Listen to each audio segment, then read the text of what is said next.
Karibu sana. Thank you very much.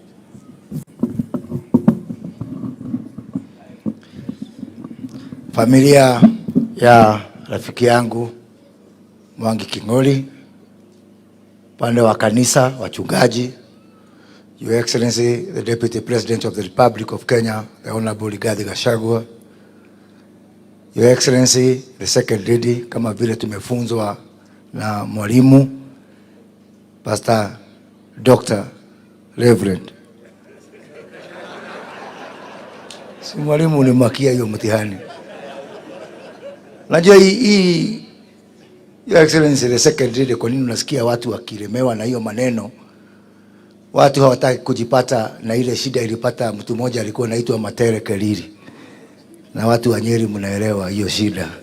So ukisikia watu wanatapatapa hivyo ni kwa sababu Matere Keliri alifanya mistake kama hiyo akajipata pahali pabaya wakati wa enzi ya Mheshimiwa Mwai Kibaki.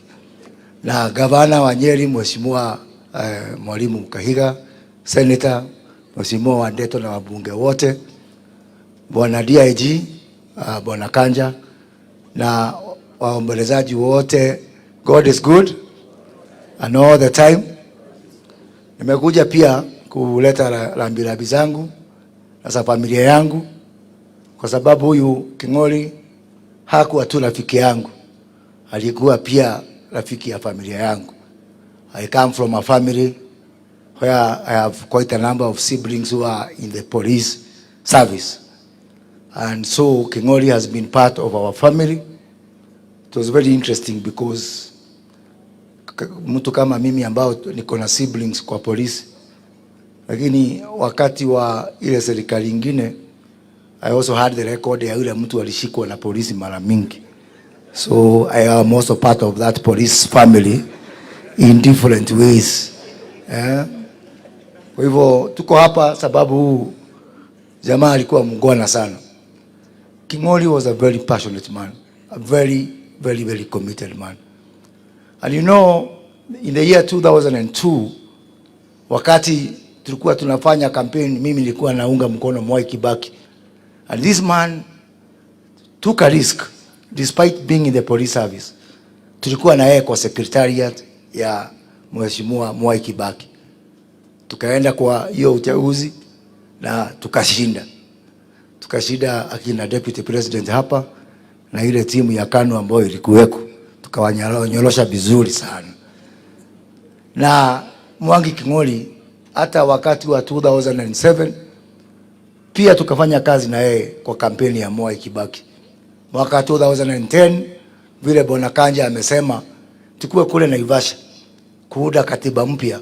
Mwangi King'ori is the one who was working with me. I was head of that think tank ya Mwai Kibaki ambayo ilikuwa inaongoza maneno ya katiba. And I remember that time kuna mtu alikuwa amejaribu kuleta proposal, I think ni watu wa ODM, ya kwamba tukue na Inspector General wa National Police Service na ingine ya AP. Na Mwangi King'ori alikasirika sana na hiyo maneno. Akakuja tukaenda kwa Mheshimiwa Uhuru Kenyatta, tukashirikiana na tukasema hatuwezi kugawanya the police service. And that is how we got one unified Inspector General for the entire police service.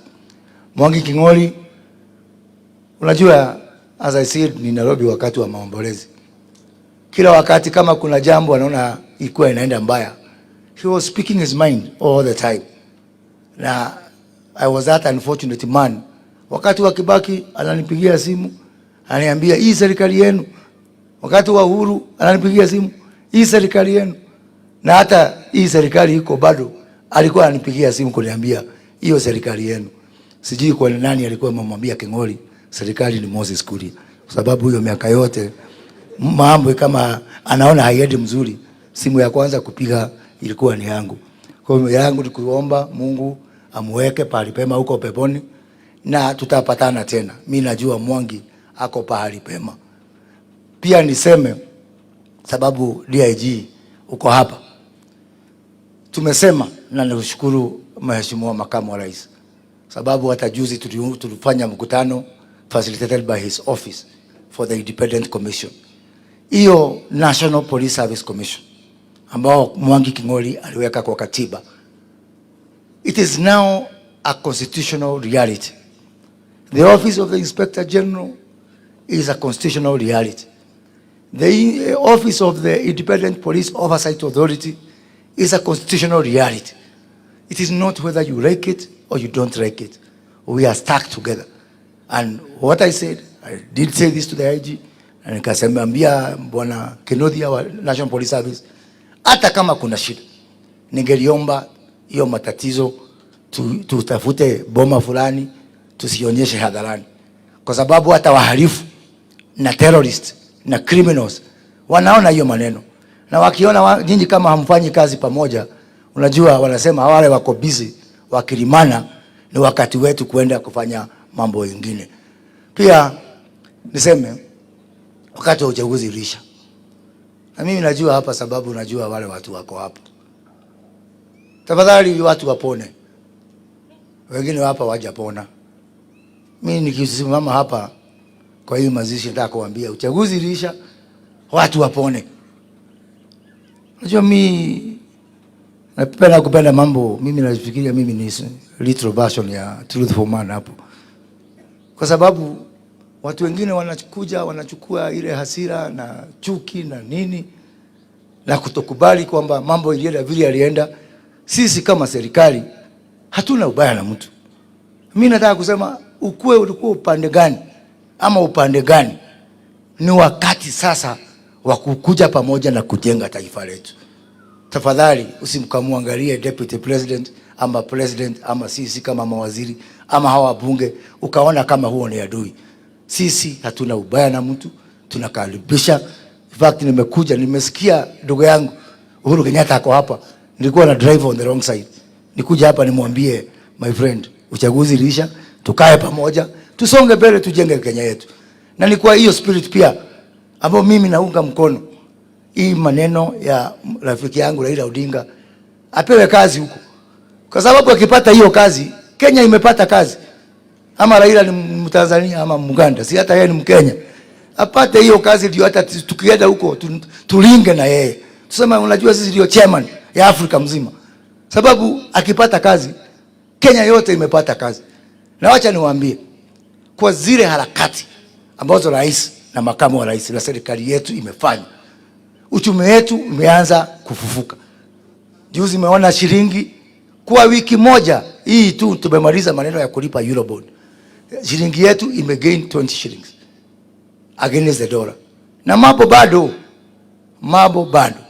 Na kama wewe umeficha dola nyumbani kwako, tafadhali sikiza mtu ambaye anasema ukweli. Enda uza dola leo. Otherwise utajipata pahali pabaya. Na ndio niliambia juzi makamu wa rais tukakubaliana ya kwamba hata wakulima wetu wa kahawa, sababu tunataka sasa kila mtu akiuza dollars, akiuza kahawa apewe dollars, ajiuzie yeye mwenyewe. Shilingi hii imeanza kuteremka na it's unfortunate because wakulima wetu hawakuwa wamejua maneno ya hizi dollars. So kuna brokers hapo katikati bado wanafuata wakulima wetu kuambia nipatie dola zako, nitakupatia hii bei. Ningelitaka wabunge, Mheshimiwa Tetu na wengineo tushirikiane ya kwamba tufundishe wakulima wetu how to handle the dollars. Hii ni mambo mpya ambao hajui. Na unajua sababu mimi najua, mimi ndio makamu wa rais na rais amenipatia kazi ya kuzunguka mawizara zote nikiangalia mambo ya utenda kazi. Mimi najua hii mwaka hii uchumi itaenda mbele sana sana. Na unajua kuna doubting Thomas walikuwa wanafikiria ya kwamba hii uchumi itaporomoka. Hapana, ile kazi tumefanya huu mwaka uliopita, ile kazi tumepanga kufanya mwaka huu utapeleka hii uchumi mbele. Mwisho, mimi mnajua wakati ule wa Mwai Kibaki nilikuwa hapo mbele kushikilia Mwai Kibaki. Japokuwa Uhuru Kenyatta alikuwa huko kwetu Gatundu, hata 2002 nikakuja hapa nikashikilia Mwai Kibaki. 2007 nikashikilia Mwai Kibaki. Miaka 10 ya Uhuru Kenyatta, ukimguza Uhuru Kenyatta nilikuwa naruka mpaka kufungwa na hiyo serikali bado.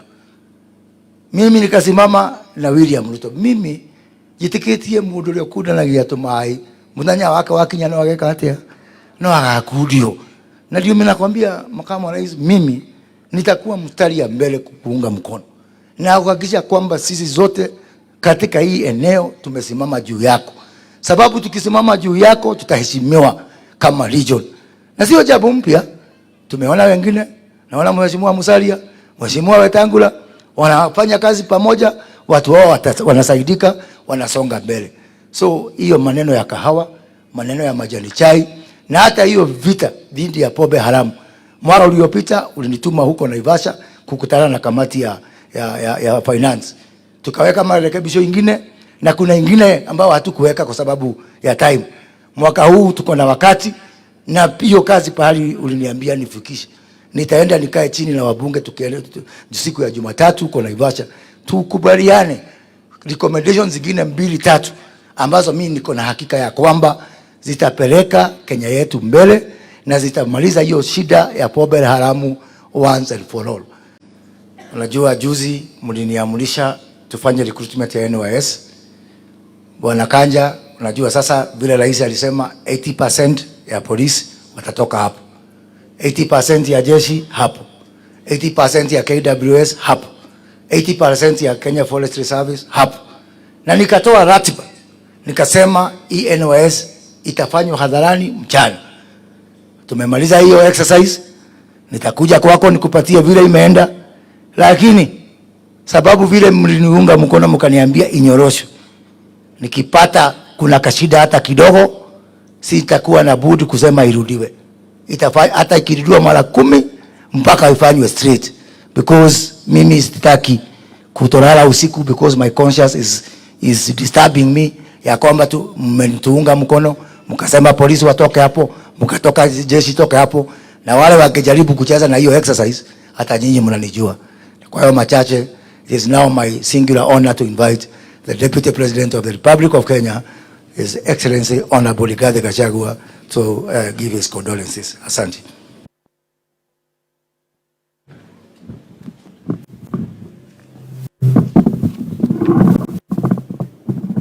Asanteni, tafadhali tuketi.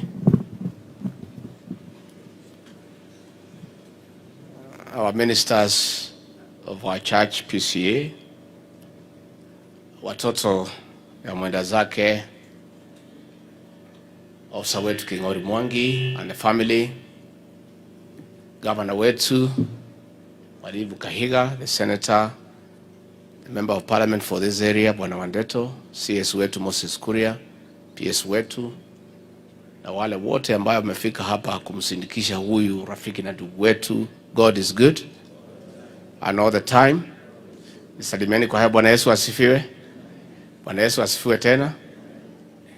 Hata mimi nimefika hapa to come to mourn and escort a dear friend and colleague in the security sector and a great man from this great